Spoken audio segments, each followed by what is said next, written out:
Hello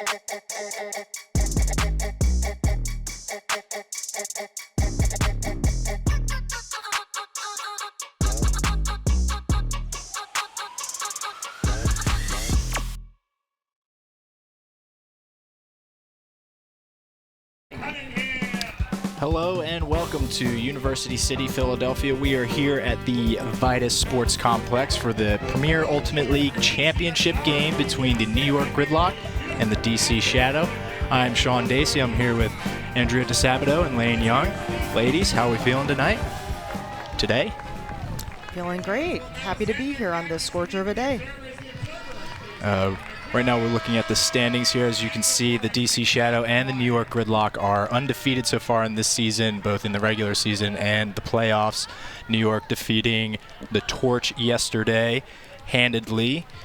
That score was 20-9, and the DC Shadow also scoring 20 points, defeating the Philadelphia Surge here on their home turf. And we are live here today from the booth, looking for another hot day out here. It was really hot yesterday. I imagine it's just as hot out there today. Dre, you played yesterday. What can you tell us about that turf? Yeah, first of all, excited for two undefeated teams to match up against each other. I think that's exciting with the way the divisions are split this year, North and South. Keep going.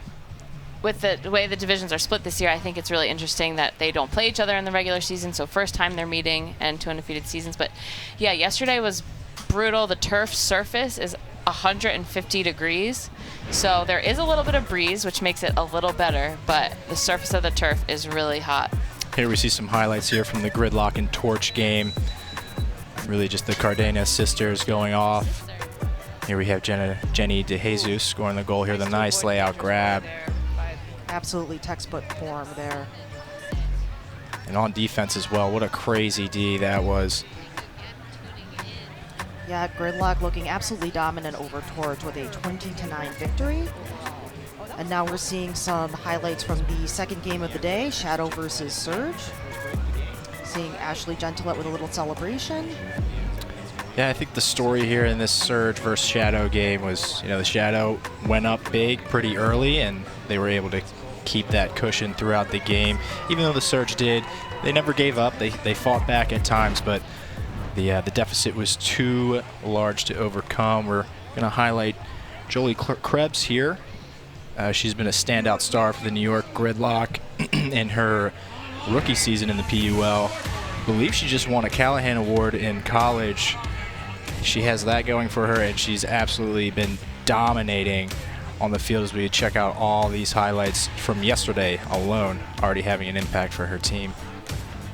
What a layout grab.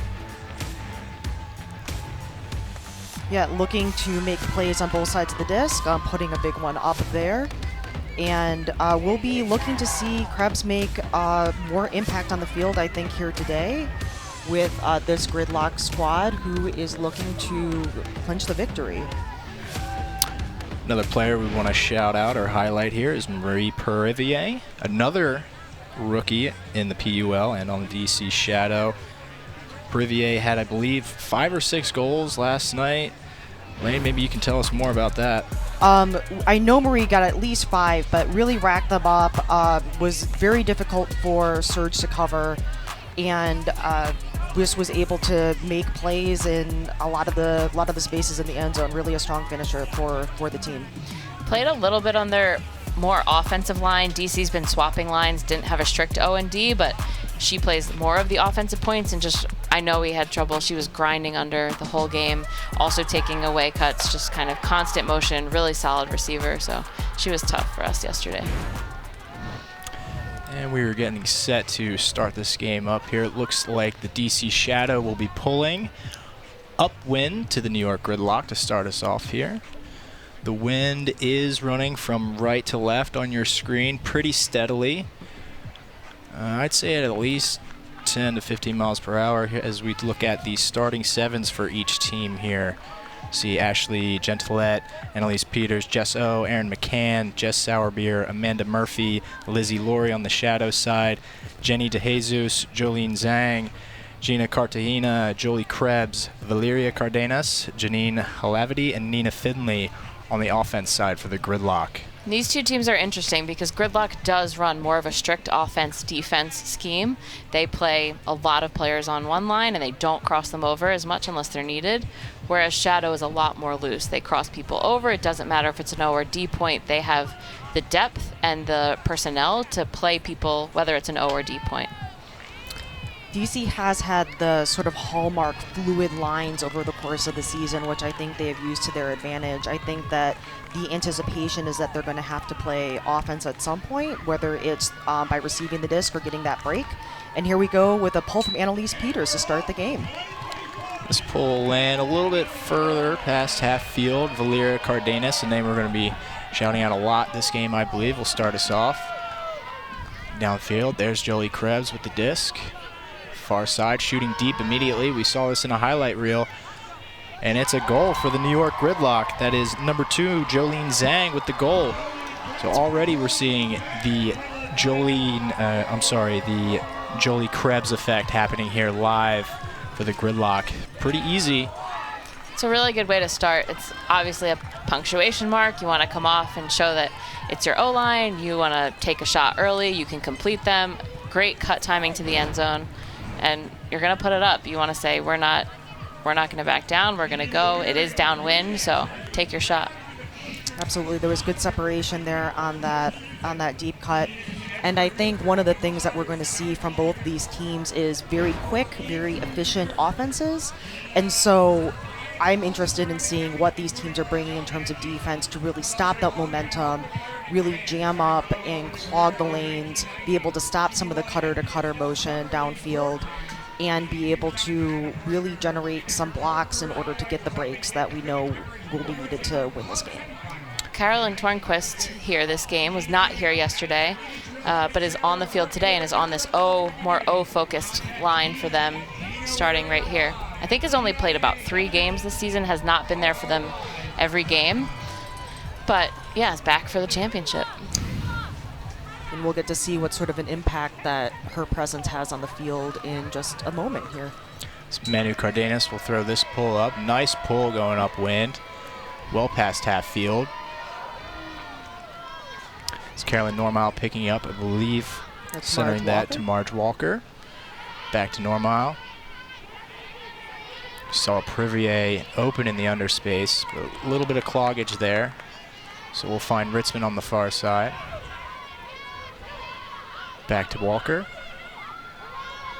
Finds a wide open, not sure who that is. That is Caroline Turnquist. Turnquist shooting deep for Claire Trope, just a little too far. You don't often see that. Usually Trope and going away like that is usually able to come down with the disc, but going downwind like that, the disc can float a little bit further and was just out of range of Trope this time. And so here we are with Gridlock with the opportunity to march upwind and get a break. See the Cardenas sisters in the backfield. Valeria with the disc. Dumps it back to her sister Manu. Good defense from the Shadows so far as Valeria gets the bailout throw. Hits the centering pass to Eli Pressburg. Pressburg up to, can't see their number, that's Cassie Brown with the disc now. Good mark from Carolyn Normile. Great pressure. Turnquist getting the D back for the Shadow. Throw one away, you get one back. It's the mentality you need as Carolyn Normile will start with the disc. Looking to reset off the line. Really low throw. Scooped up by Ritzman. It's called up. We see Turnquist with the disc, dumping back to Ritzman, over to Normile. Back to Ritzman. A lot of patience with this end zone set. Marge Walker on the doorstep. And Valeria Cardenas there to snatch that one away. Cardenas and Pressburg, a little dink and dunk. Valeria's going to send Pressburg deep.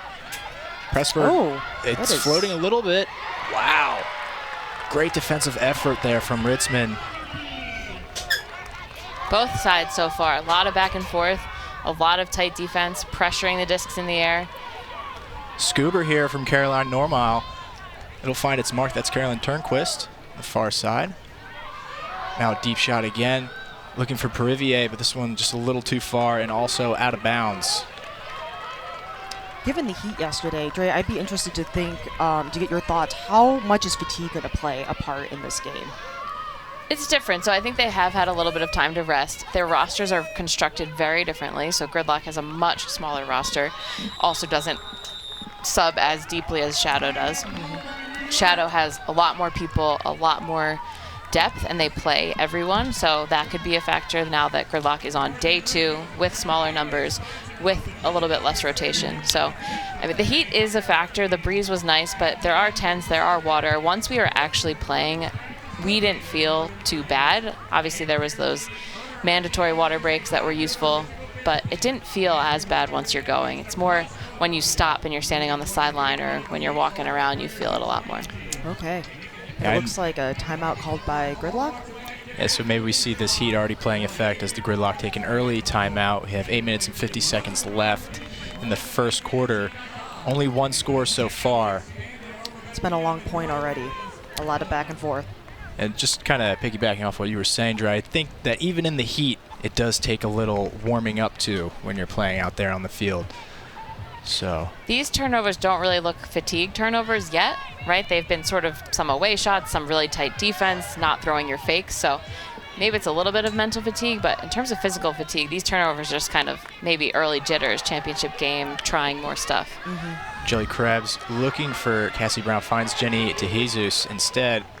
The save there. Back to Valeria Cardenas, shooting deep. Looking for, I believe that's Nina Finley. And that's a break for the New York Gridlock. And a lot of excitement here from Gridlock, and well-deserved as they get up on DC Shadow with a 2-0 lead. Scoring the upwind break there from your D-line is really important. That's something we struggled with a bit yesterday. It was very much an upwind, downwind game. And we needed to convert some of those, so it's good that they have sort of the throwing power on their D-line to complete a lot of those. Yeah, we're seeing 2 of DC's turnovers on those long throws, but in the end, we see the longer throw completed by Gridlock to get that upwind score. And that's going to be a critical thing for them to continue to get as this game goes on. A great throw there from Valeria Cardenas, just one of the best throwers in the world right now, as the Gridlock gets set to pull this one downwind. So now the Shadow are going to have to work their way upwind in order just to hold. That was a bit of a longer point, and there was a timeout though, but they are running back Carolyn Tornquist, Claire Trope, Carolyn Normile, so it's interesting that they're kind of running back that same squad. See if it pays off as Manu's going to pull this one down. Really solid pull. It's going to bounce and roll right out the back of the end zone. Did it roll out of bounds before then is my question.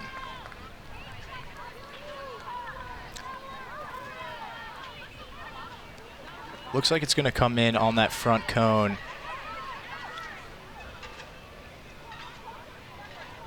Normal starting with the disc. Finds Turnquist, already being heavily involved so far today. Finds Perivier up the field. Perivier is going to shoot deep, looking for Trope. Covered by Manu. What a great matchup. And Manu comes down with the D. All right, so now we've got New York Gridlock on their way to another break opportunity and going downwind this time. Eli Pressberg with the disc. Swings to Manu, a little float. Claire Trope and Chase can't come down with it. Gridlock now working the disc. Cardenas pumps the deep shot. Looking for that reset there now. Little flick up line on the inside route. Interesting line to take, but it works out. Eli Pressberg going to throw a flick, looking for Nikki Hare. Ooh. That was a nice look. Just nice break opportunity. Just a little too far for Nikki Hare there. Shadow with yet another chance to hold here. I was going to make a hair too far joke, but maybe that's a little bit too jab joke for the call. I would have liked it. I think you should have went with it. I will feel empowered to make more dad jokes on this call as we go along. So Normal with the disc. Looks like a hand block there. Yes. Cassie Brown getting a piece of that one. DC may be showing a little bit of nerves, not quite executing to the degree that we have seen in previous games. Pressburg with the disc. Inside flick, little high again.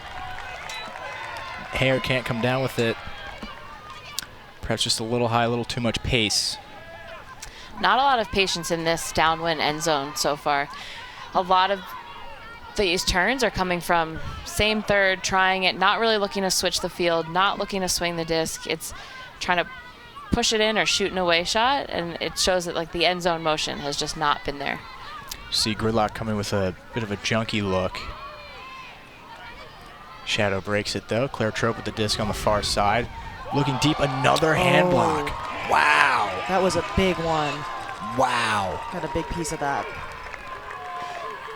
And that is getting the New York crowd very hyped up, and I think rightfully so. Cassie Brown with the disc. Try to get it off that sideline there. Or keeping it right in place, and Up up to it goes. Pressburg. Again, another shot. Just like you said, Dre, just a little lack of patience there. Just trying to score quick and get off the field. So Shadow with another chance. Elisa Dang's going to grab this disc and start us off this time.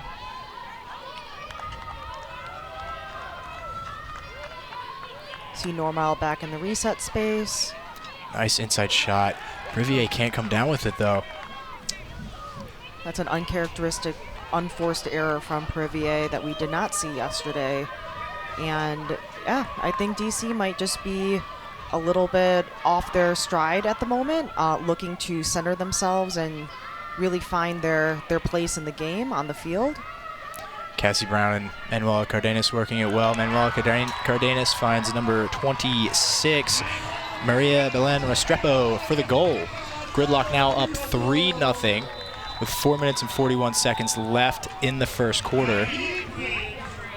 And this, I think, is the largest margin that DC has been down over the course of the season. I know that Portland Rising went up on them 2-0 in their game, the away game that they played there, but this is, I think, the largest margin that there has been a lead on for DC. And so DC, I think one of the things I mentioned yesterday was that they have not necessarily been tested. And we see here that big block, again, the big denial. And so DC is going to have to find something in themselves that they have not had to tap into yet this season. Team's taking a heat break right now, so mandatory heat breaks at around the 6 to 5 minute mark whenever the score happens within that. So we'll see if this gives Shadow a chance to regroup and come back. And we're going to take a little...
Welcome back to Philadelphia, Pennsylvania here at Vitus Field.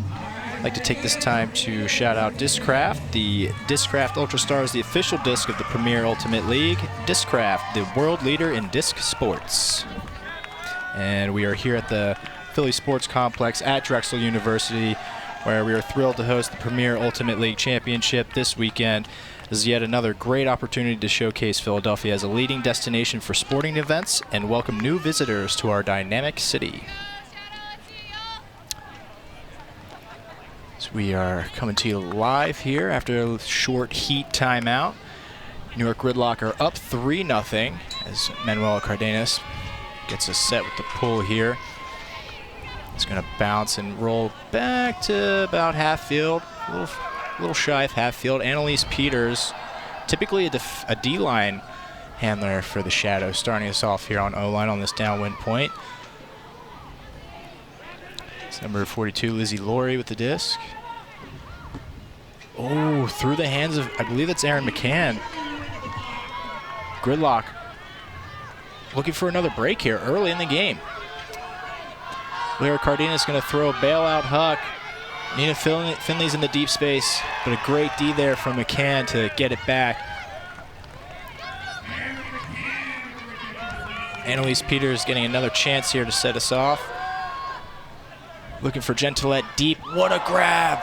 Gentilette on the end zone line, flips it in. I believe that's Florence Brooks with the goal. Yep, that is first-year player Florence Brooks, and pulling it in from Gentilette, who had another impressive one-handed grab. She definitely had at least one of those yesterday as well. Definitely the downwind that was, she just kind of put it out there. She's really able to run onto it. The downwind with a little more space is better from that far away, whereas some of their shots closer just weren't ready to land. But we've seen from Aaron McCann there, a lot of their players like Carolyn Tornquist and Aaron McCann have both turned it and then also gotten Ds in that same point.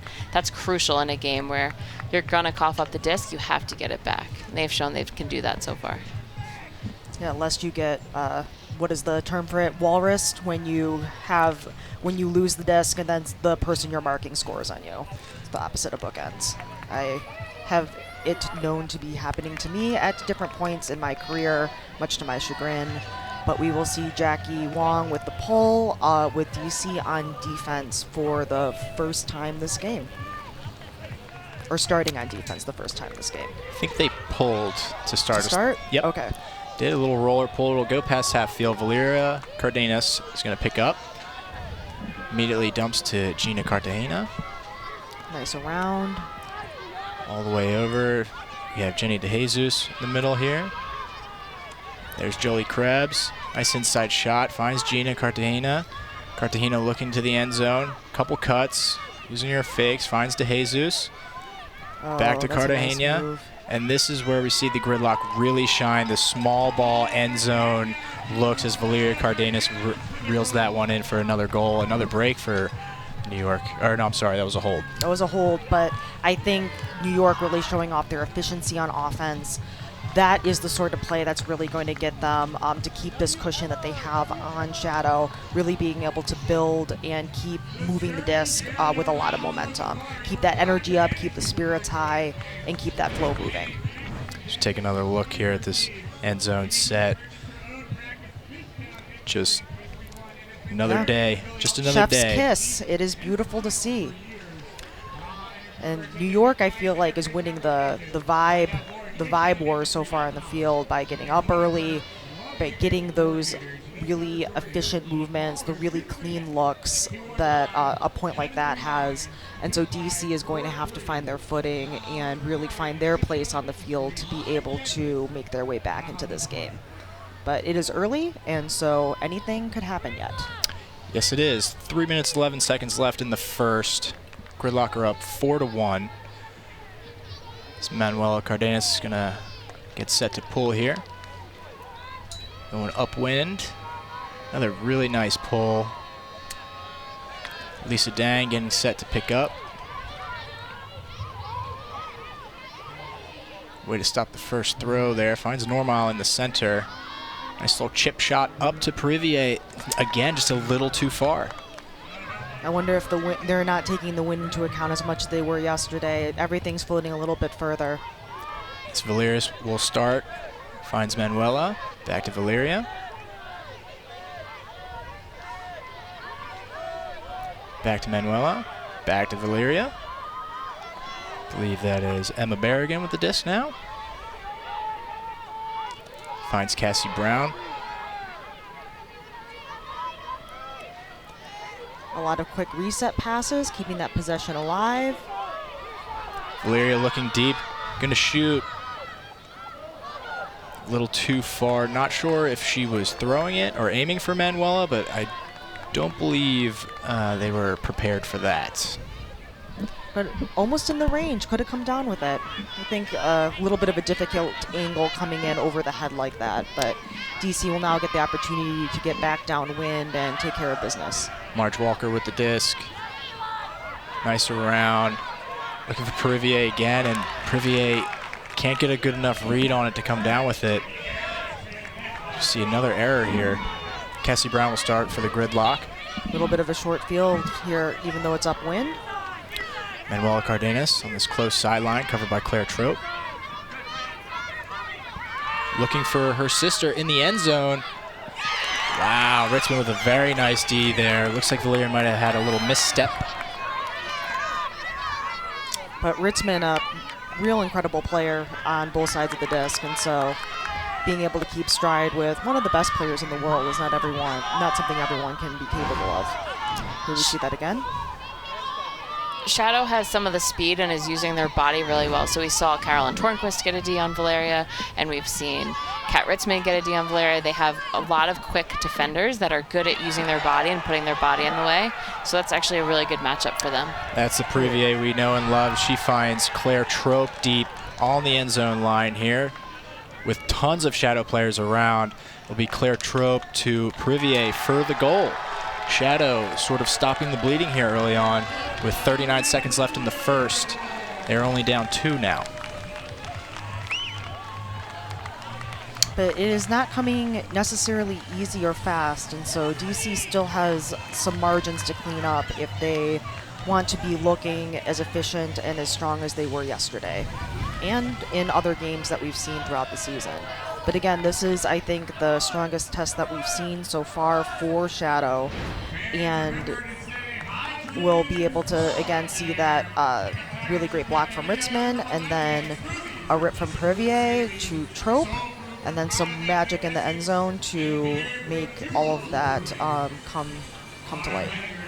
Props to Perivier there for, making a couple mistakes on that point, but, having to reach up and have another nice grab, and this time coming down with it and just immediately shooting deep, finding Claire Trope, and then scoring the goal herself. Yeah, Testament to her mental toughness.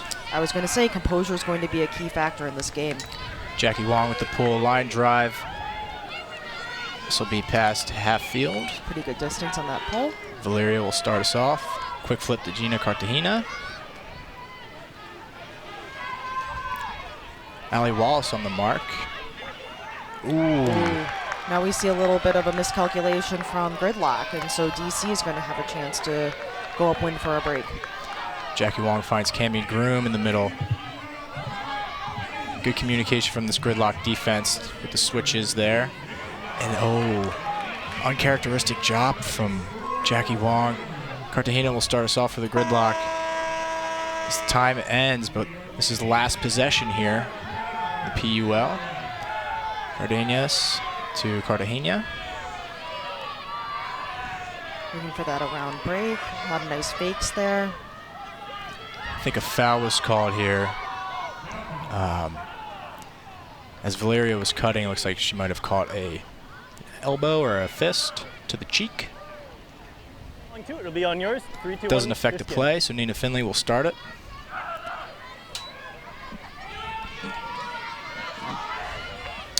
Finley maybe calling for disc space. That or a fast count. Okay. All right. And so I assume that we're going to say that's a foul uncontested, right? Coming in saying stalling 1 on your check. You heard it there from our observers. Finley back to Cartagena. Nice break throw around, looking for Valeria. Cammie Groom almost getting there. Hunting for that block. Not in for Krabs, but a quick flip to Valeria, and that one will be another goal here as we close out this first quarter. Gridlock take the lead 5-2 in the Premier Ultimate League Championship game here. I think this is exactly where Gridlock was hoping to be. Use their momentum, get up early, not let DC take the bit in their teeth and run off on them. And I think that Gridlock is proving through the work that they're putting on the field that they can keep getting those holds, keep staying up, and hopefully they're hoping to keep that cushion alive through the rest of the game. And we're going to head to a quick break here at the end of the first. Gridlock up 5-2. We'll see you for the start of the second quarter.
Welcome back here to Philadelphia. I'd like to take this time to thank our sponsor, Breakmark. This live broadcast of the Premier Ultimate League is brought to you by Breakmark Ultimate Apparel.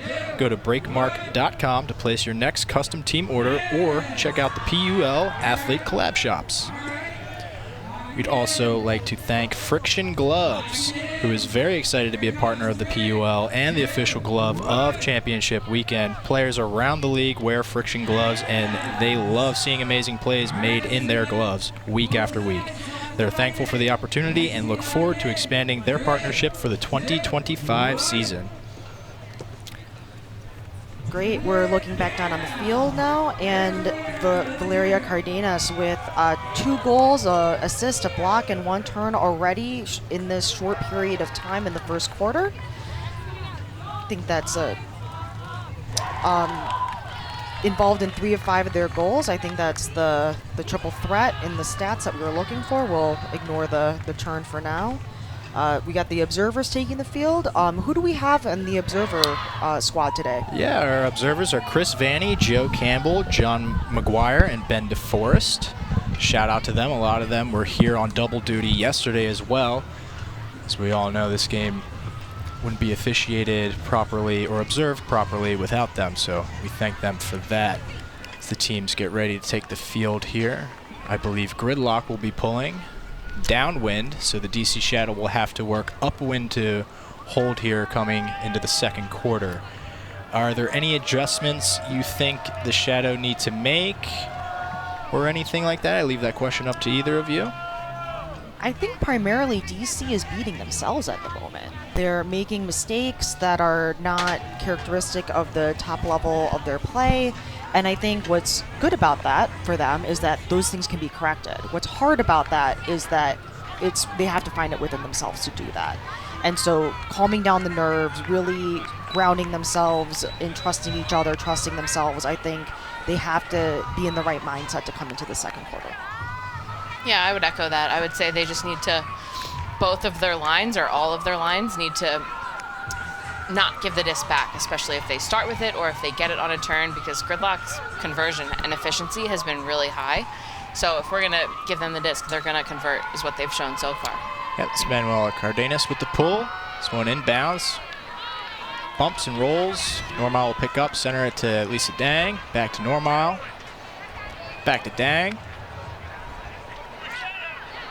Back to Normile. Crafty little break throw there. We find Ritzman.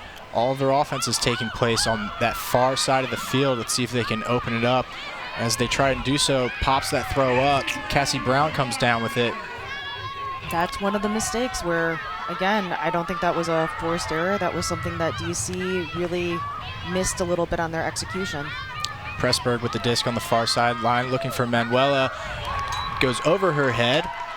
And for the goal, we have, I want to say it's Maria Belen Restrepo, but I'm not too sure. Couldn't see the number. But that's going to be a problem for DC, as Gridlock is now up 6-2 on DC Shadow. Giving away a short field like that for, again, as you mentioned, the conversion rate that Gridlock has had is something that will continue to plague DC unless they are able to fix those miscues and be able to hone in on their execution a little bit finer. And part of that is wind too, so a lot of the coin flip, right, that just floated. That's a pretty normal throw, any other conditions. So the coin flip here seemed to be somewhat impactful with the upwind, downwind, but teams have struggled getting at least off of the end zone going upwind so far.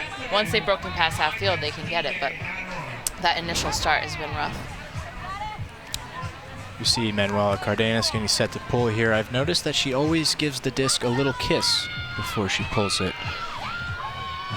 Call that throwing with love. We all have our pre-shot routines, and so a little style, a little flair. We love to see it. Nice pull here. It's going to float well past half field. I believe that's Sour Beer starting us off. Bit of a pull play, it looks like here. Some Unmarked. action. O with the disc on the far side. Back to Sour Beer, who is now marked by Cardenas. Looking deep for Amanda Murphy. Layout. Oh. Unable to reel that in. So here we go with Gridlock with another opportunity to get a break, going upwind. Has the whole field to work through, but has shown that they are perfectly capable of making that happen. Nina Finley with the disc. Dumps to Valeria.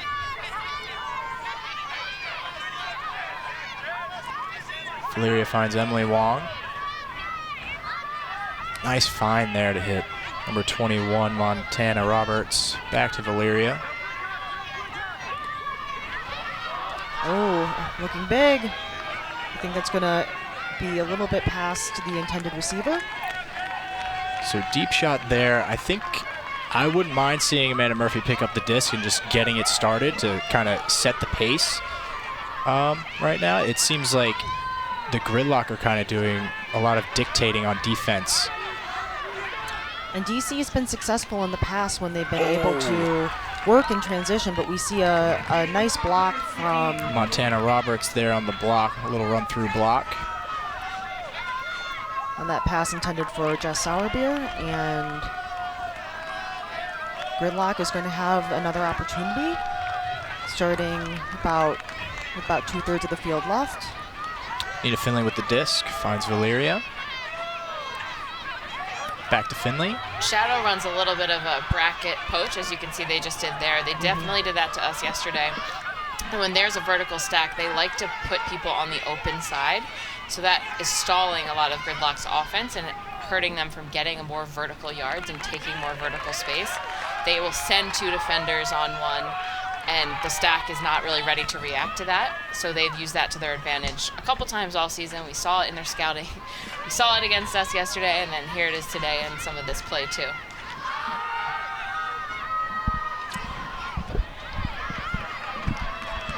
All right, another big look, and we've got Jenna Lett on the mark, but I think Whistle's blown. I want to say it's a timeout called here by Gridlock. I think you are right. So that'll be, it's what, 2 timeouts a half? Yes, and so they have used up both of their timeouts. But I think, given the situation, right on the doorstep, looking to get an upwind break, this seems like as good time as ever to use one. Yeah, I agree. And you also have a heat timeout coming up soon as well. So I think you're okay with burning your last timeout here. And then kind of... Yeah, DC is looking in the huddle here to really try to finish things up a little bit. And we've seen a lot of turnovers from this DC squad that we haven't seen really much this season. And so with these execution errors, the DC Shadow is trailing and has been really struggling, I think, to find their footing over the course of this game so far. They certainly played a much cleaner game yesterday and did not have nearly as many turnovers, especially as widespread. It's multiple people right now on Shadow. It's multiple lines, it's handlers, it's cutters, receivers. It's sort of very distributed, which they did not have yesterday. Deep space.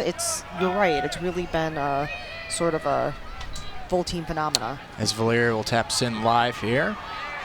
Dumps back to Cartagena.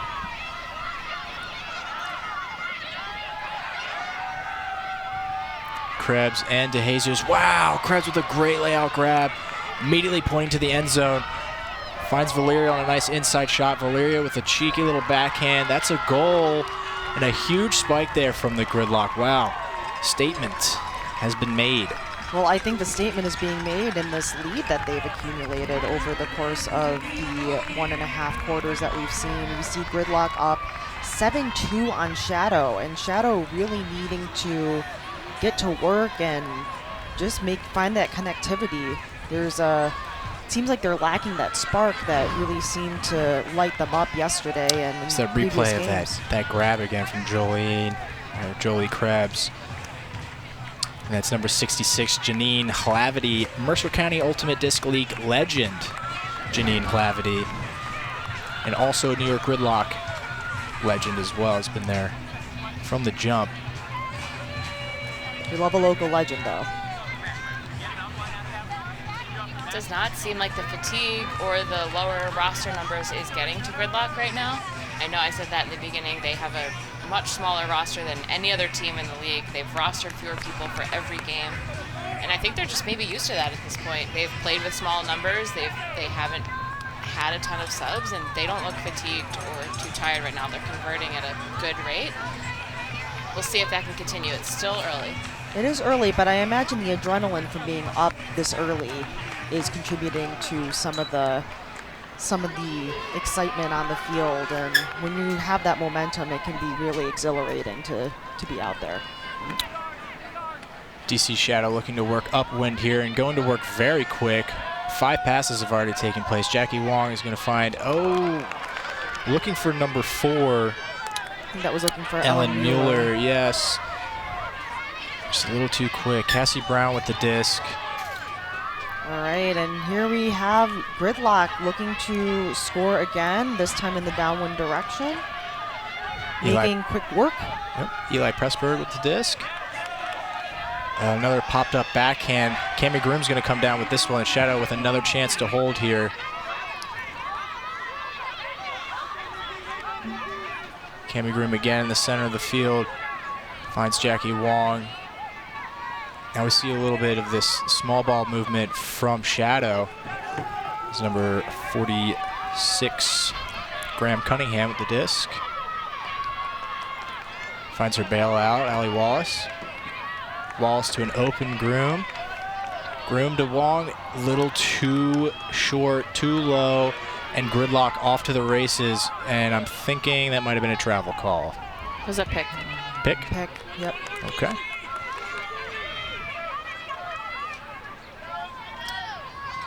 So Manuela will start with the disc. Over to Cassie Brown. Oh, looking Looking for a deep. big gainer. Oh, that's an unfortunate trip up, and Gridlock is out alone in the deep space, but Emma Jones is able to catch up. There's Estelle Ding on that deep cut there. She dumps it back to Eli Pressburg. Pressburg with another floaty backhand. Allie Wallace gets a hand on it, but it's Nikki Hare with a saving grab, full extension layout. But Allie Wallace there to snatch away the goal. And again, Shadow going off to the races, realizing they have to kind of pick the pace up if they want to come back in this game. You got to score quick here as time is starting to tick down. 6 minutes left. Wallace to Groom. Groom back to Wallace. Mueller's running deep. Decides not to throw it there. Really patient decision there from Wallace. It was probably very tempting, but on a long point, that's a really risky shot. Although Shadow not getting it done in the reset space either. So yeah, at this point, maybe you should have.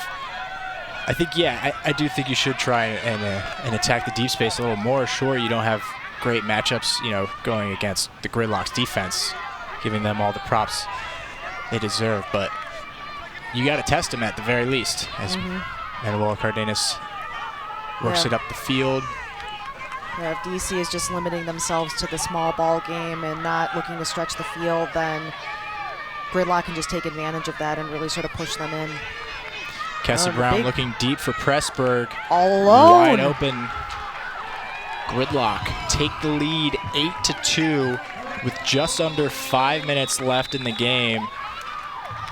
Well, this half. In this half, I'm sorry. Good call.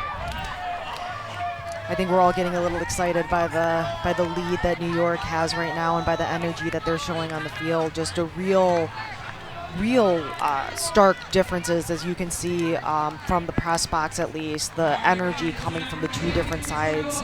DC really looking to each other, trying to find their spark, find those pieces of connection, really dig deep.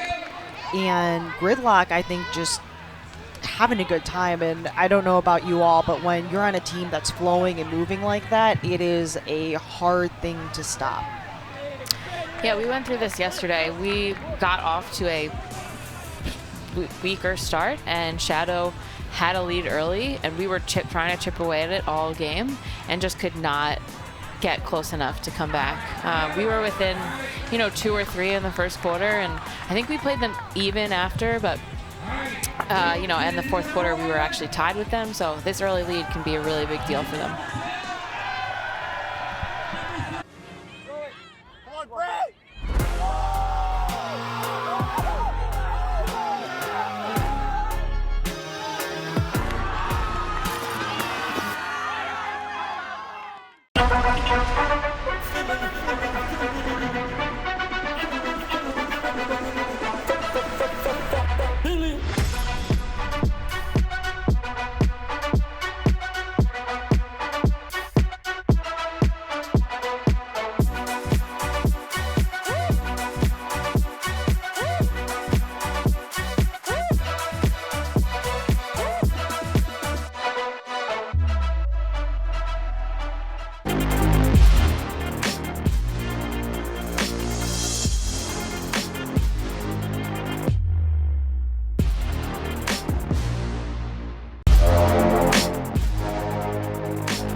And welcome back to Vitus Field here. We have another interview lined up for you. We have Coach John Agan from the DC Shadow. John, I'm Sean Dacey. I'm here with Dre DeSabato and Lane Young. How are you feeling right now? Feeling good. Great day to be out here. Two great teams, and this is the game we came to play. Absolutely. Bit of a rough start here. I'm wondering myself, does playing in a game later in the evening yesterday, does that kind of add any fatigue to the team today? It's possible. You know, the playing a game in the heat yesterday was tough for all the teams that were involved. So we definitely knew that was going to be a challenge. Worked to get hydrated and try to get rested today. I think the players were feeling pretty good this morning, and we're just excited to get back out there. In terms of your game plan coming into this game versus now at halftime, what you tell your team, how did that change, or what's the shift that you're playing with right now? You know, we didn't see this team at all during the regular season, so we can watch them on film and then see them out here and what they're doing in the first half is a whole different experience, right? So I think we have some adjustments we can make. We've hung our hat on our defense all season long, and so I think we are confident that we can get back out there and make plays and get ourselves back into this game. How do you get a team like this that has been so successful to really bring that mental focus and clarity into the second half of this game? We have talked all season about trying to keep our focus and energy at an even keel for all 4 quarters. We talked before this game, right? This is going to be our biggest challenge yet, and the most important thing is that we stay together and we stay focused on what we've been successful at throughout the season. So we just need to lean on that infrastructure, lean on what we've worked together to build all season, and we'll be fine. Any other questions from y'all? No, I think that's it. We've got players taking the field, and so we'll let you get back to coaching. Thanks, y'all. Thanks, John. All right, we see DC and New York on the field right now getting ready to start the second half. So we've heard from both coaches, but I would be interested to hear from both of you. What do we think that DC might pull out in the second half in order to get that energy shift? Well, I'll tell you right now, the one thing that I'm noticing is that I'm seeing DC players on the far sideline by the stands, and I think that is an attempt to kind of better communicate with their teammates that are on the field. Maybe perhaps having an extra voice on that far sideline can really help get an extra D, or you know what I'm saying, like some kind of stop some of that stuff. We'll see what else they try and pull out here as this game goes on. But that's just one thing I've noticed. To me, DC isn't taking a ton of bad shots. They're sort of a lot of different turns and spread out. I wouldn't tell them to change their game, maybe a little bit of their focus, maybe an extra second, an extra snap on some throws, but they're playing in a different direction this half, so we'll see how that factors in. But, I think with not a ton of clock left, that's sort of the debate is, do you stay conservative or do you have to take shots, because you need to now make up a 5-goal deficit, and as the clock runs, it's harder to do as the game goes on. We felt that very much last night in our game. As Marie Perivier gets set to pull here, going downwind for the Shadow. This one looks like it'll roll, but it'll stay in bounds. Magda's Hlavity. Oh boy. This one's gonna roll way out the back of the end zone. What a pull. That's a great way for DC to start the second half. Yeah, trying to stop that with your foot is an interesting move. The move would normally be, get down, use your hands, get on the floor, put your body behind it, and stop the pull, especially in a different wind direction for the second half. Cartagena starts with the disc, finds Cardenas. And it looks like a pick is called.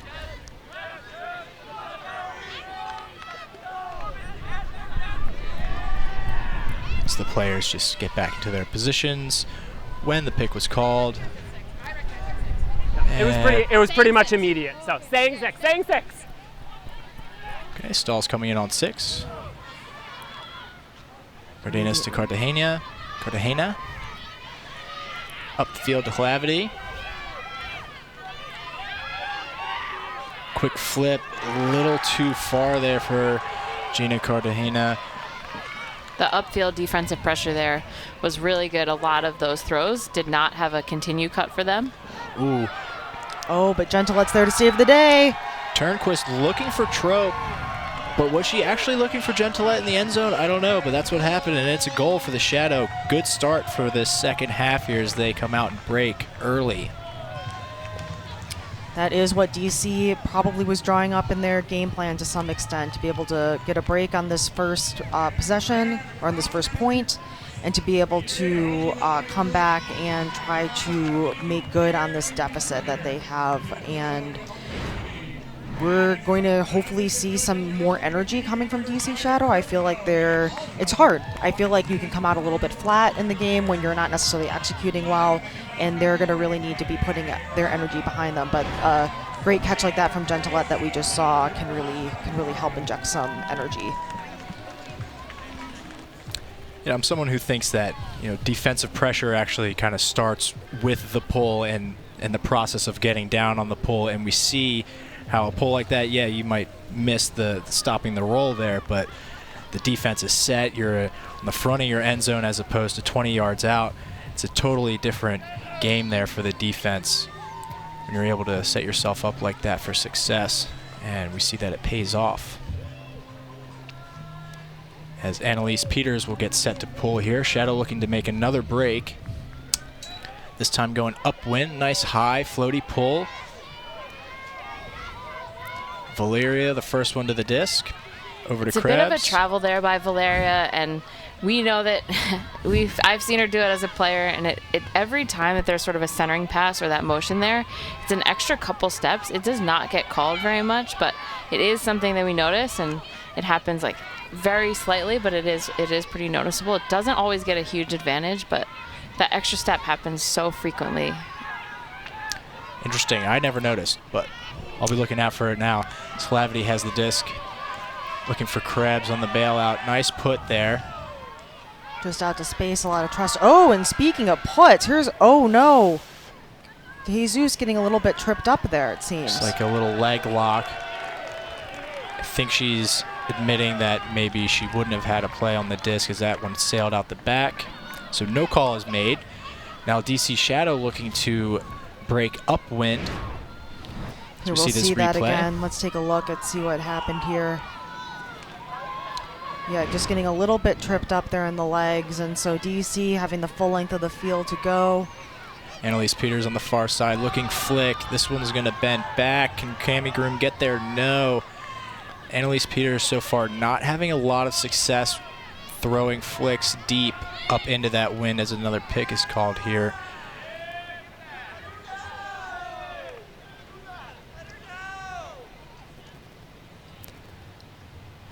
Players just deciding whether or not the pick affected play. Looks like it did.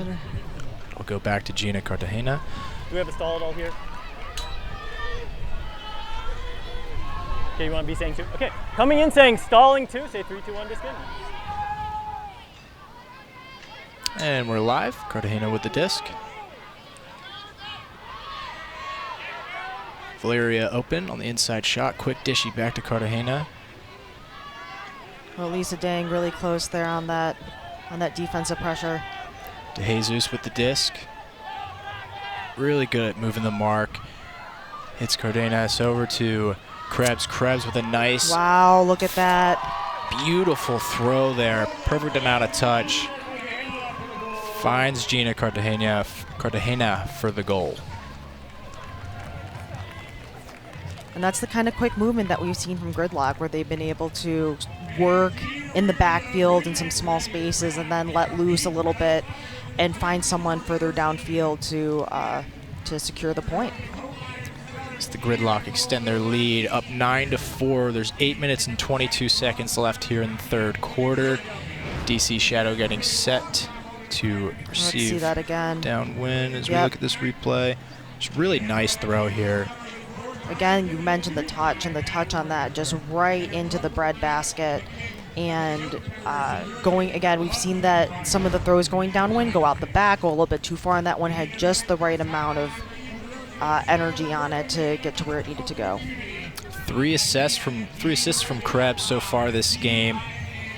Huge impact player for the Gridlock.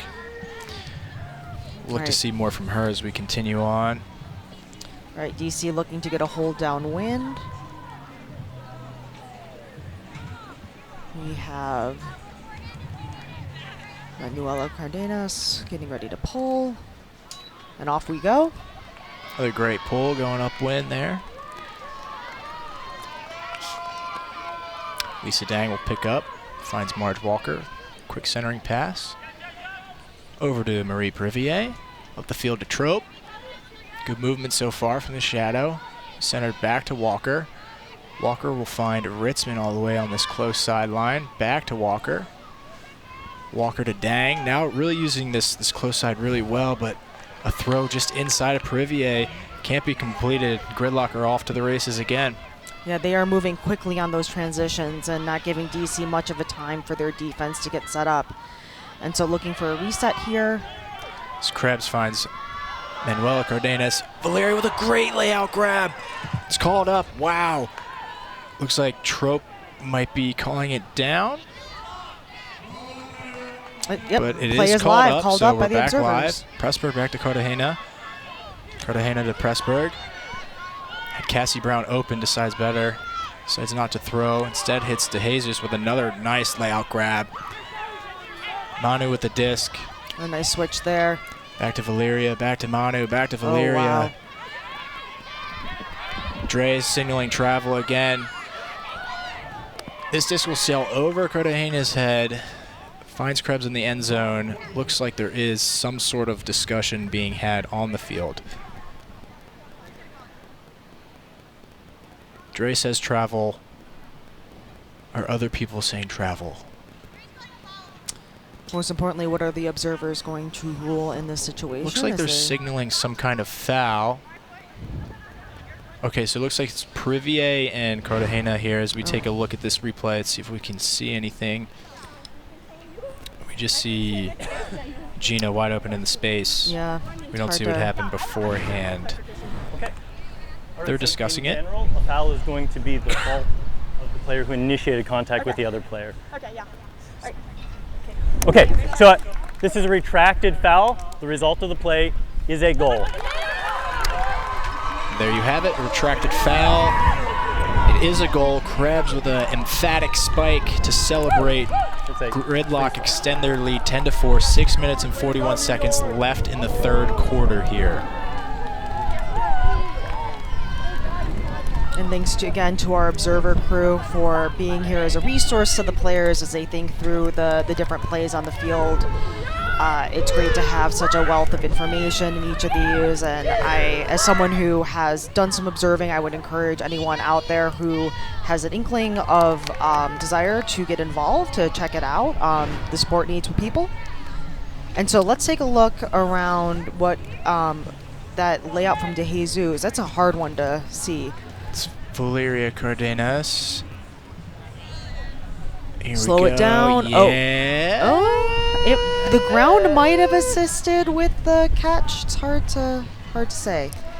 I know Claire Trope on there was saying it looked like it slipped out of the sort of clap catch into the ground. It did look there like she did have a point, and it I think so as well. Might have come out for a second. She did not maintain possession through the entire catch and through absorbing the hit on the ground.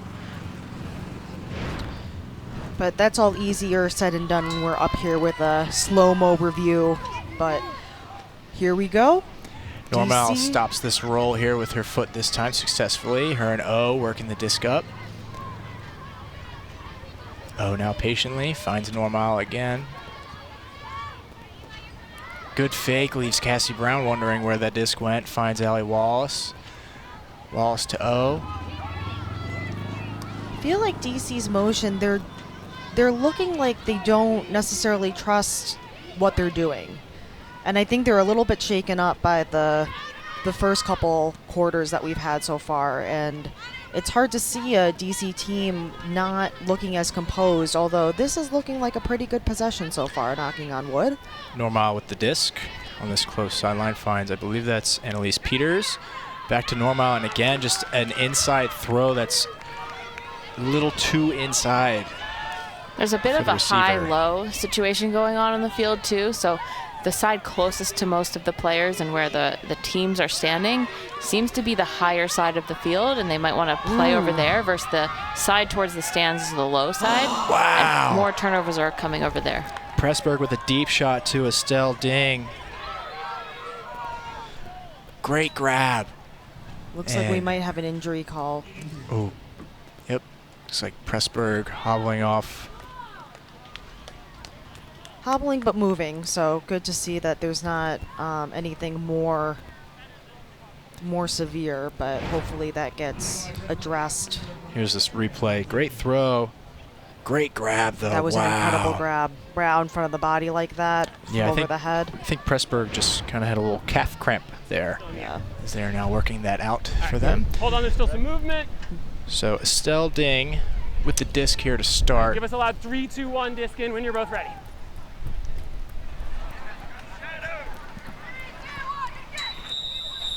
Timeout call! An immediate timeout call from the Gridlock upon tapping it in.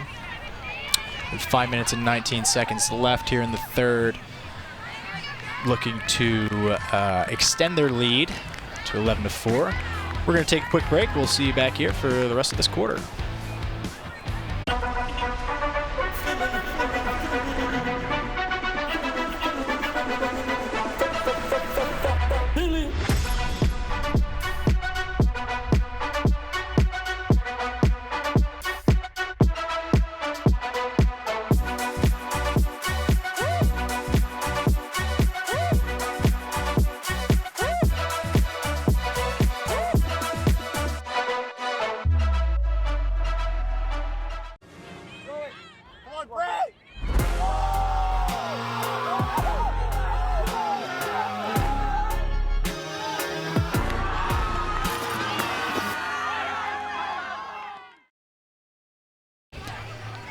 Welcome back to Philadelphia, Pennsylvania. We're here at the Vitus Sports Complex. We just want to take this time to let you know that this live broadcast is brought to you by the Premier Ultimate League.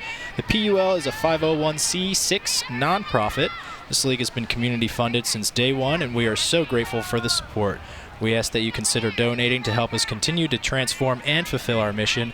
Head to premierultimateleague.com to donate today. That's premierultimateleague.com. As the Cardenas Twister sisters start us off here, coming out of the timeout, looking for Nina Finley. That's going to be a goal. And that is a goal, despite Jackie Wong's bidding attempts there. And I would say that New York is running away with this game, if I haven't said it yet. But we are within 5:03 of the end of the third quarter, and Gridlock has put up a sizable margin on DC Shadow and has not... The energy has not turned yet. Gridlock has not really stopped taking certain shots, too. They've been playing pretty assertively and aggressively. They're not letting the wind factor in. They're not really letting DC's tighter, a little bit under pressure defense stop them either. We take a look at a replay here. We'll see Nina Finley with this cut here. In the front of the stack there, going up the line. Just one step, the other direction. We actually saw Jackie Wong get that D on us yesterday, a really, really impressive D, laying out that exact one, although she actually connected on the D in our game yesterday, but similar play, just making really good attempts there. Very clean and safe also. Must praise that when you can, because you don't often see it. So, but we saw Wong get that exact D yesterday. It's just not fallen in their favor today. So we are here for another heat timeout, despite having a team call a timeout. One thing I'd like to touch on is it feels like the Gridlock are applying pressure on offense. So with their cuts and their quick movement, it kind of feels like they're putting the DC's defense kind of on their heels, whereas, you know, ideally, as a defensive coach or a player, you want to be the one applying the pressure to the offense. It feels a little backwards right now, and I think it's obviously working out very well for the Gridlock.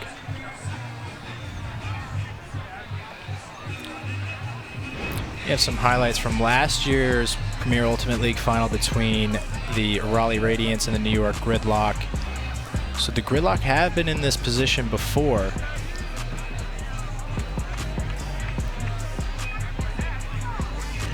Dre, is there anything you think that is maybe the reason why the Gridlock are so much better this year than they were last year, or why they're performing so much better? Is there anything you can speak to on that? Certainly added some star power. They have both Cardenas sisters. They have Jolie Krebs not on the team last year. 3 really high impact players. So that is very key, and that's a lot of their generation this year. I also think they're still have enough veterans that it's a good mix of star power added and veterans that have played on this team and played with each other for a while that have some of that chemistry. A lot of these players also play club together with Exist, and so they kind of bring, there's bent players too, but I think they sort of bring that, we play together all year round, we know how to play, and then you add in a mix of really highly talented players, and it's a good formula. Yeah. And I know I was talking a little bit to the Gridlock team beforehand, and they were saying that their physio squad that they bring to their games has been a key part of keeping them healthy, helping them recover. And so let's get into the DC huddle. Shadow on 3, 1, 2, 3, shadow! Doing a little bit of a breathing exercise there, it looked like, trying to maybe calm down, recenter. Yeah, these catches and throws are things they've done dozens, hundreds, I would say, times before, and they have to shake it off and make sure that they are executing on the things that they know are well within themselves. They're a very capable team, they're a talented team, and they need to remember that and be able to dig into it as the third quarter presses on. I would say that if DC is going to mount a comeback, they've got to get on that horse and start riding pretty hard. Dre, you played with AMP for a number of years, and you've had, I feel like there's been times where you've made massive comebacks to win games, right? Is there any that kind of stand out to you, and is there anything that you can maybe provide to the audience about what it takes to make such a steep comeback and what you need to do? Yeah, so it's a very different in a timed game versus club. So club, you're playing to a score, where here it's timed. So the ability to come back at a huge deficit is changed significantly by the Premier Ultimate League format. However, a lot of the common things, it's not usually some really big strategy change. It's sort of knowing when to tighten up, knowing when to play loose, finding that mixture and balance, and doing it efficiently in a way that you kind of keep trusting your players, you also probably need some highlight plays too. So it's a little bit of everything to kind of get back in a game like this. Certainly. As Manuela Cardenas pulls this one out of bounds. Marge Walker will start us off in the center. About 4.5 yards short of half field. Groom starting her cut early. Same with Trope. Just really good job clearing out the space, but good defense from Gridlock. Kind of recover there. Trope will get the disc on the far side. Trope finds Walker on the up line. Doesn't connect. A little bit of contact, but there's no call. So Pressburg will pick up the disc. It's another really tight window instead of looking to switch the field. They're just looking right downfield. I know the up line can get you a power position, but not a lot of field switching. See a shot from Cassie Brown go up deep by Marge Walker. Finds Peruvier on this close sideline, what we have been calling the high side. Walker has an open Lisa Dang. Up the field to Turnquist. Pressburg might have had a chance on that one if their head was turned. Okay, Marge saving that one. Yep, Walker finds wide open Trope. About 5 yards out from the end zone. Inside flick to Amanda Murphy, and that's a goal for the Shadow. Gets them on the board here in the third quarter. 11-5, Gridlock still up. 3 minutes and 34 seconds left in the third. DC looking a little more energetic as they're coming off the field. I see some high fives. I see some smiles, and so that's a good sign that they might be able to, again, stay in that mental game, keep chipping away, keep their heads up, and keep really holding on to that belief that anything can happen. And so let's see that throw again from that missed throw from Claire Trope to Marge Walker, and then we see the block from Walker coming right back. And then Trope to Amanda Murphy in the end zone. So you see Trope staying, I believe, out there for another point. It looks like we've got some returners to that line. Seeing Cami Groom out there, Carolyn Turnquist, Kat Ritzman, Lisa Dang, Ellie Wallace. So we do seem to see DC kind of tightening up their lines, whereas their entire season they've used a more fluid approach, as you mentioned earlier. But it's crunch time now, down 6 points. You still have time to make this comeback, as Marmara will pull this one. It's a great pull. Great pull going upwind. Let's see if Valeria travels here. Yes or no, Dre? No, I don't think that's in. Okay. Cartagena with the disc. Looking for a reset. Finds Cardenas. A lot of downfield pressure, I think, on those options. A lot of reset motion here. Yeah, a little stagnation from the Gridlock. But I think they're in a groove. They're willing to make those short passes in the backfield to be able to open up some gainers like we've just seen. Really good communication from the handlers to the cutters, kind of directing traffic, if you will, as this throw is blown down into the ground by the wind. Yeah, that was just not quite the right touch on that particular throw into a pretty narrow window. Oh, speaking of narrow windows, Lisa Dang with an inside shot to Ritzman. Who caught this one first? It's Ritzman or Finley. They're discussing it right now. Looks like the observers are going to come in to assist. Yeah, I'm not going to call it until I see a replay. We're going to wait for those cones to get dealt with, so stay where you are. The rule. The observer ruling is that Dark had the disc first. Okay, so it's going to be your disc right here with a 3, 2, 1, disc is live, okay? Here's the replay. Tough to see yet. We don't have great angle there, but it does look like Ritzman ripped it out of Finley's hands. Perhaps Finley had it first. Finley with the disc now. High Backhand release. around. 2 players there. I think almost 3. I believe that's Janine Hlavity with the catch in the end zone. Is it a goal yet? Looks like there was a discussion. I can't quite tell if those are goal arms or pick arms. I think they are goal arms.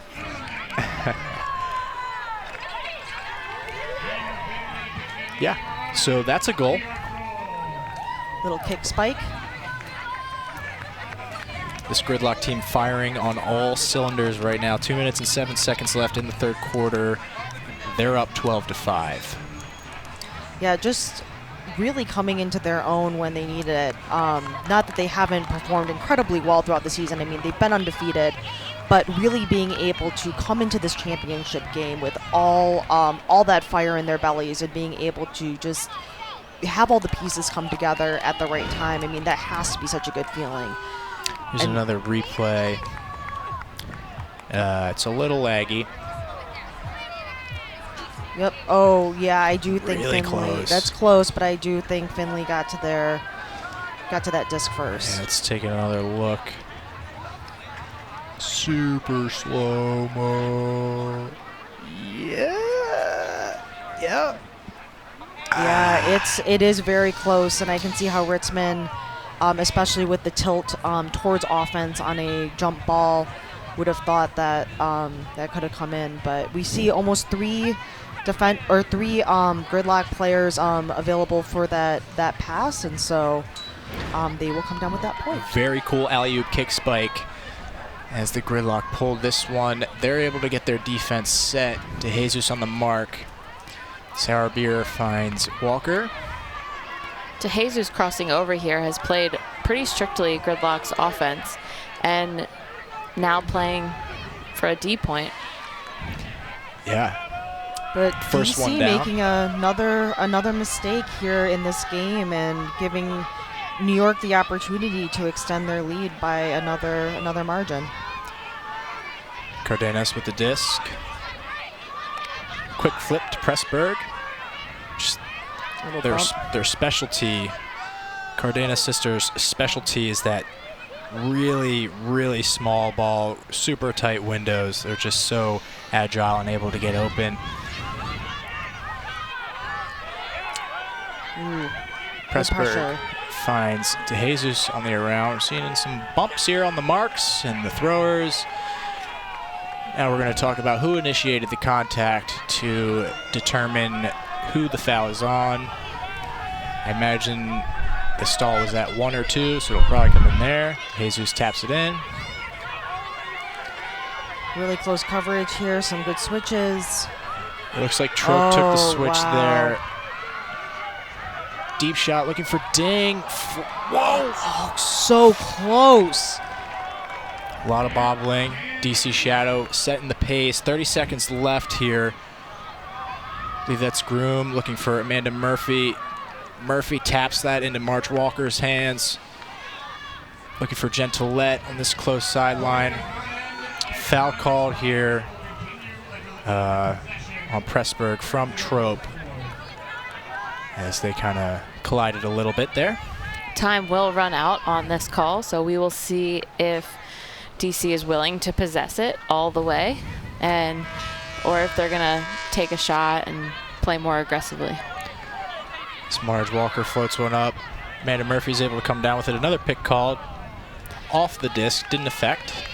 These are the ones you absolutely have to capitalize on. There is no reason. You have unlimited time to put the disc in, so this is the one where you really have to convert. Mm-hmm. Walker with the disc, open Groom, open Sour Beer, back to Groom, back to Walker, to Groom, looking for Trope, contested, quick flip to Walker, Walker out to space for Amanda Murphy, and there you go, bag secured.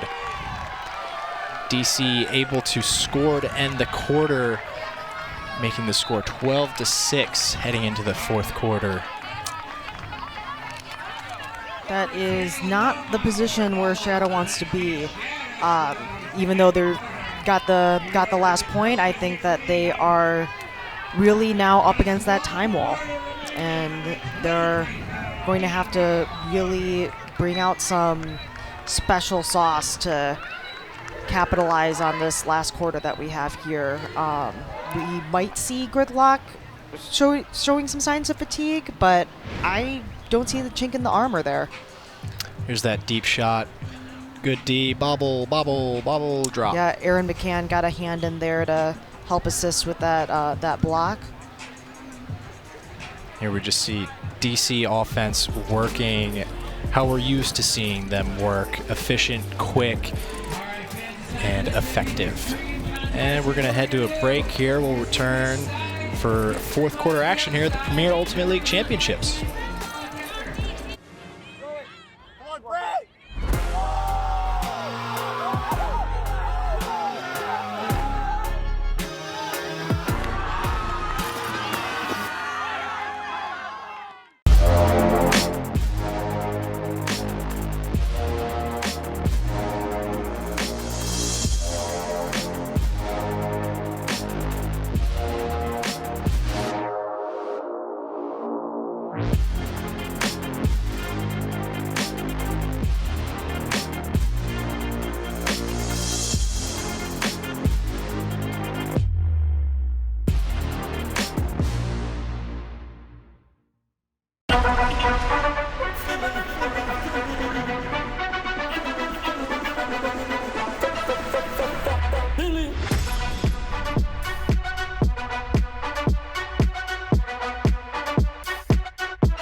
Welcome back to Vitus Field here in Philadelphia. We'd like to thank Discraft. The Discraft Ultra Star is the official disc of the Premier Ultimate League. Discraft, the world leader in disc sports. And Friction Gloves, very excited to be a partner of the PUL and the official glove of Championship Weekend. Players around the league wear Friction Gloves, and everybody loves seeing amazing plays made in Friction Gloves week after week. We are thankful for the opportunity and look forward to expanding their partnership for the 2025 season. All right, here we go. We are in the fourth quarter of the PUL Championships for 2024. We have DC has taken the field and New York is just heading out. This is where sort of that strategy comes into play of, are you going to, you have a 6-goal deficit with 12 minutes. That time goes pretty fast. It is a lot of time. You can score 6 goals in 12 minutes somewhat easily. It's just you also have to hold them to not score any. So should DC look to take a lot more aggressive looks to shorten possession, have really short O points so that they can play really aggressively D, or kind of play with that mix or that conservativeness? In a timed game, you really have to up your strategy and have to think about it so much more. Absolutely. And we'll get to see what DC has in store for Gridlock to see if they can really make any sort of comeback here in the fourth quarter. Keep those dreams alive. Manuela Cardenas will get set here with the pull. As the wind kind of died there for a little bit for that pull. It's a great pull. Jessel will start off for the DC Shadow. You see some deep cuts clearing out that space for Marie Pervier. Up the field, another errant throw, however, will provide Gridlock with an opportunity to extend their lead. And not the type of mistake you can make at this point in the game if you want to make that comeback. No, they really have to get the disc back and get it back fast if they want to stay close. Also, not the mistakes they were making yesterday. Not at all. It is a really different team.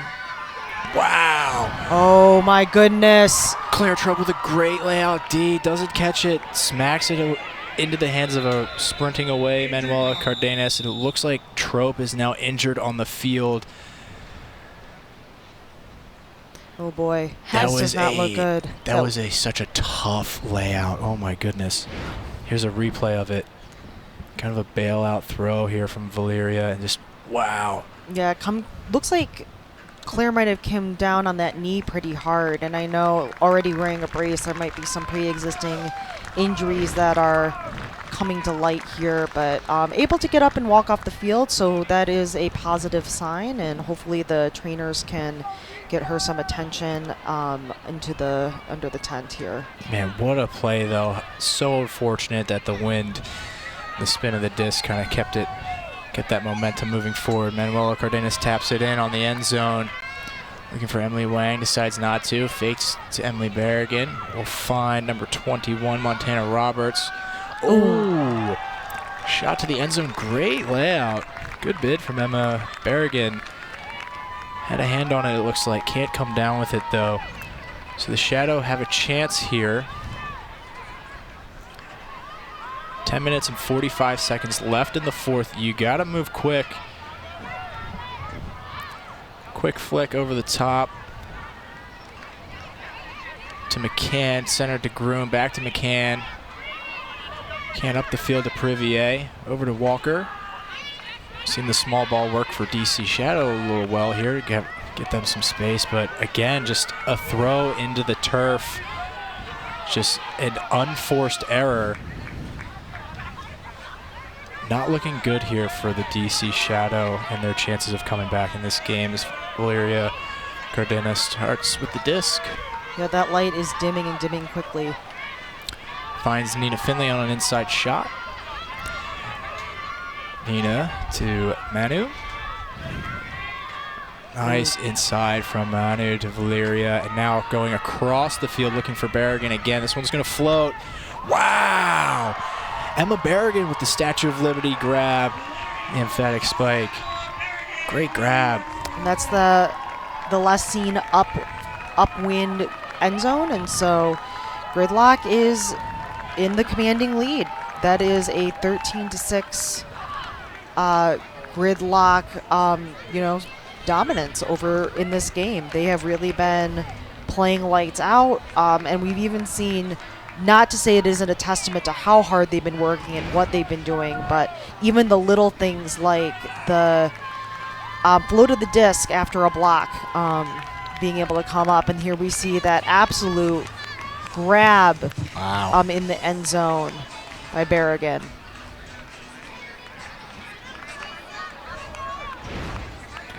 It doesn't always have to look pretty. It just has to work. Is kind of my mindset on these things. So if you have to float a flick out upwind to the far side or from where you're at, just trust that your teammate will make a play. That's what you got to do. And I see Claire Trope is back out there for DC, so hopefully got whatever she needed attended to, and looks like she's feeling good enough to get back out there for the Shadow. Definitely one of the most resilient players I've ever watched play. Trope, no stranger to hitting the ground often, especially in these big games. Gridlock pulls here. We did have some intel before this weekend that Claire Trope was not playing at 100%. Obviously is still playing, but is definitely a little bit banged up even before that play. So another disc pops up. Was supposed to be routine. Popped up. Annalise Peters is going to call foul as there was a little contact. DeJesus uncontests. No contest from DeJesus. So Peters will retain possession. Taps it in, finds Normile. And Normile again, just over the head of Groom. Just 2 throws in a row, and then Estelle Ding saying, I can also throw it a turnover as well. DC Shadow marching back upwind. Again, Wallace with the disc, finds Groom in the center. Groom to Peters. Peters loses the hat, hits the throw, finds Normile. Normile holstering. Couple fakes here. Trope with hands raised, looking for the disc. Peters will get it. A short throw, back to Normile. Back to Peters. Not in. Quick flip to Groom, and that's a goal for the Shadow. All right. Upwind. Upwind goal. Scores now 13-7. We got 8 minutes and 35 seconds left. The deficit hasn't changed. But no, that cushion has been pretty strong that Gridlock has established early on, and they don't look like they're looking to lose it. As we take a look at some of these throws here from Carolyn Normile, very uncharacteristic to see her with 2 errant throws in a row. A veteran of the game. Veteran of the game, but it is hot out there. It is windy out there, and these players played yesterday in these conditions that were also pretty extreme, and so we don't know necessarily the toll that all this is taking on those bodies. Yeah, we see the wind here, 19 miles per hour. We do have our friend Gusty Gary back in the building for the championship game, so we can see he's having effect on some of these throws out there. I don't remember inviting him to this party, but nobody just shows up. Nobody who plays Frisbee ever invites Gusty Gary, and yet he comes through. As we see Privier getting set to pull here for the Shadow. I believe it was her pull early on that rolled through the legs of a Gridlock player and out the back. Let's see if she can work some more of that type of magic here. It's another really good pull. Will it stay in bounds? Yes. It's called out of bounds. Called out. Knocks that cone over. So, did that ever come in bounds? Oh, that is the question, and it looks like the... Yeah, wow. DC coach is kind of not happy about that, obviously. Trying to go to bat for their players, saying, yo, that landed in bounds. I mean, yeah, it hit the cone. Was it inbounds? Was it out of bounds? I'm not sure. Looks like Valeria will start. This is a very short field. All right. Cartagenas over to Krebs. Krebs with a nice low flow up the line. Finds Cartagenas. Cartagena, sorry. Back to Krebs. Sort of jammed up in that corner there. Not a lot of space to work with. Back to Cartagena. Looking for Finley up line. Oh, it's another tough one. I see an observer calling it down, another one calling it up. Oh, there's going to be a conversation, I believe, between the observers about that one, as there is some disagreement in their perspectives. Might have Here's a jumped replay. on Nina Finley here a little bit, just a little bit out of her hands, but I think that's a grab. I think it's Let's a catch. take a look. I think we're going to see it again. I think we One are bobble, looking two one bobble. bubbles. It That's a floats. goal. That's a It goal. floats. The observers come to the same conclusion. Goal is called, and the right call is made. So Gridlock extend their lead to 7 points. 14-7, 7 minutes and 18 seconds left in the fourth. Here's that pull. Did it land in bounds?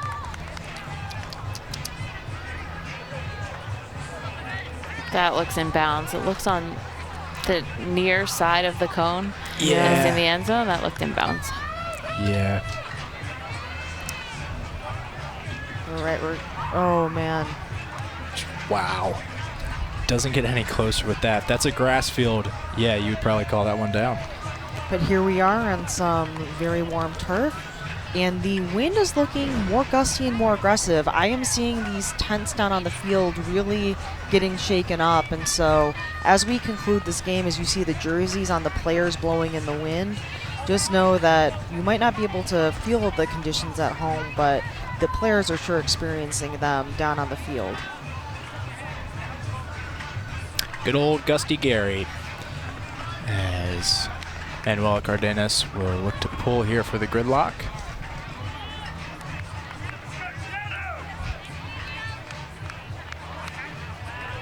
All right. Downwind pull, a little outside in edge, good pace. Oh boy, that is a big. Normal Creates a chasing big- that one, and again oh. another backhand air bounce that pops up, leads to a contested catch. Cassie Brown says, no, Groom's got it. Shadow will retain possession. Normal to Wallace. To Groom with a great grab. Couple ankle biters here. Marge Walker with the disc. Shooting deep, looking for Trope. This one's not going to make it to her, I don't think. No, but it will make it to number 18, Caroline Turnquist. Who might have been cleated. It was the pile there. She stepped on her teammate's foot and was not able to land when she caught the disc. So I see. rolled her Do not ankle, wait stepping on a that decision. teammate. And if you're going to take some of these 50-50 looks, then that's sort of the risk you take, is everyone wants to get in and under it. And you see here she'll step, kind of can't land because of Trope's Yeah. foot Dark right is there. good. Your disc here. Pick it up. Yeah. We pick hope it up. she's okay, as Lisa Dang will sub in for her.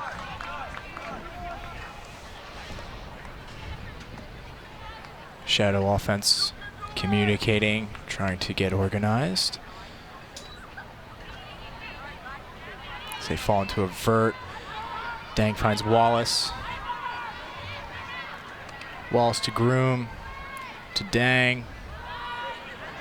Now we really see Cami Groom just cooking here. It's Lizzie Laurie on the far side and into, That's a I good look. believe, Marge Walker for the goal. And that's a glimpse, I think, of some of what we saw yesterday from DC Shadow, being able to move the disc efficiently, being able to take the right looks and be able to punch it in without so much pressure on them. But with 6 minutes and 21 seconds left and 6 points to go, I'm thinking that Gridlock has to feel pretty secure in their position at the moment.